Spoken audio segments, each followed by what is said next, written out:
Hello दोस्तों, मेरा नाम है विशाल और स्वागत है आपका हमारे चैनल पर। अगर किसी से यह सवाल किया जाए कि न्यूजीलैंड की खोज किसने की थी, तो लोग बिना पलक झपकाए जवाब देंगे कैप्टन जेम्स कुक ने। यूरोपीय इतिहासकारों के इस नज़रिए ने लोगों के दिमाग में इतनी गहरी पैठ बना ली है कि उसे हकीकत की ठोकर से हिला पाना भी नामुमकिन है।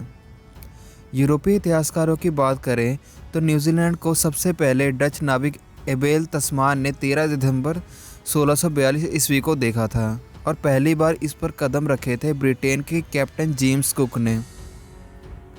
कहानी लेकिन पूरी ये नहीं है। न्यूजीलैंड की शुरुआती खोज का श्रेय माओरी लोगों को दिया जाना चाहिए। ये लोग पोलिनेशिया के द्वीपों पर रहने वाले आदिवासी हैं। न्यूजीलैंड पर माओरी लोगों ने 1250 ईस्वी से 1300 ईस्वी के बीच पहली बार अपना डेरा जमाया था। न्यूजीलैंड ओशिनिया नाम के एक भौगोलिक क्षेत्र में सबसे नीचे स्थित है। ओशियानिया छोटे बड़े हज़ारों जजीरों का समूह है जो दक्षिणी प्रशांत महासागर के अपने विस्तार में फैले हुए हैं। इन द्वीपों को प्रशांत महासागर के बाशिंदों ने यूरोपीय अन्वेषकों के खोजों से बहुत पहले तलाश कर अपना आशियाना बना लिया था।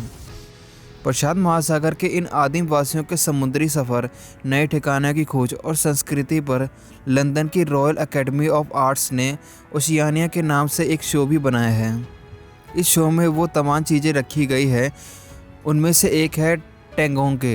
ये लकड़ी की एक मूर्ति होती है जो किसी भी पुरखे या भगवान की मानी जाती है। इसे 1920 में कैतिया नाम के एक कस्बे के पास खोजा गया था। यह टेंगोंगे 14वीं सदी का माना जाता है, लेकिन उस दौर के माओरी लोगों की बनाई हुई चीज़ों से इसकी बनावट अलग है। जब यूरोपीय लोग पहली बार न्यूजीलैंड पहुंचे थे तो उनकी माओरी मूल के निवासियों से भिड़ंत हो गई थी।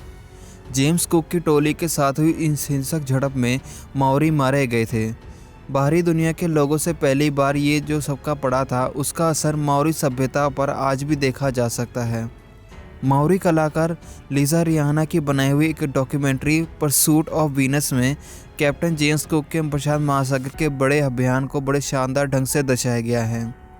32 मिनट के इस वीडियो को भी लंदन के रॉयल एकेडमी ऑफ आर्ट्स में देखा जा सकता है। इसमें यूरोपीय अन्वेषकों और प्रशांत महासागर के आदिवासियों का आमना सामना होने की दास्तान तस्वीरों के जरिए दिखाई जाती है।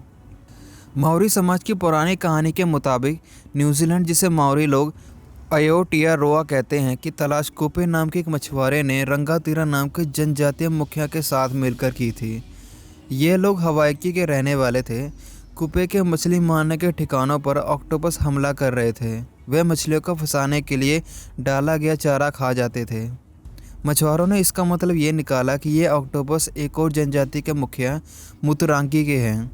जब कुपे ने मुतरांगी से कहा कि वे अपने पालतू जानवर को उसका मछलियों को फंसाने डाले जाने वाला खाना खाने से रोके, तब मुतरांगी ने ऐसा करने से इनकार कर दिया। तो कुपे ने उस ऑक्टोपस को मार डालने की कसम खाई। वो अपना घर बार छोड़कर ऑक्टोपस की तलाश में निकल पड़ा। प्रशांत महासागर में ऑक्टोपस की तलाश के दौरान ही कुपे न्यूजीलैंड के द्वीपों पर जा पहुंचा। वहां कुपे और रंगातीरा उतरे और अपनी नाव पर खान पान की चीज़ें रखी। इसके बाद ऑक्टोपस से कुपे और रंगातीरा की भयानक लड़ाई हुई।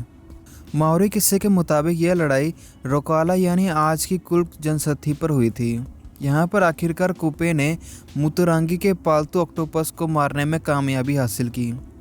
इस जीत के बाद कुपे ने न्यूजीलैंड के उत्तरी द्वीपों का चक्कर लगाकर और कई ठिकानों का नामकरण किया। कुपे ने कसम खाई कि वो अपनी तलाश की हुई ज़मीन पर दोबारा कदम नहीं रखेगा। इस किस्से से साफ है कि न्यूजीलैंड पर कदम रखने वाला पहला इंसान कुपे था। अब क्योंकि ये पुरानी कहानी पीढ़ी दर पीढ़ी ज़बानी तौर पर सुनाई जाती रही है, नतीजा ये हुआ कि हर द्वीप पर इसके कुछ ना कुछ हेर फेर भी सुनने को मिलता है। कुपे कब न्यूजीलैंड पहुंचे थे, इस बात को लेकर अब भी मतभेद है। इसी तरह इस बात को पर भी मतभेद है कि ग्रेट फ्लीट ऑफ माओरी यानी माओरियों का जत्था न्यूजीलैंड बसने कब पहुंचा।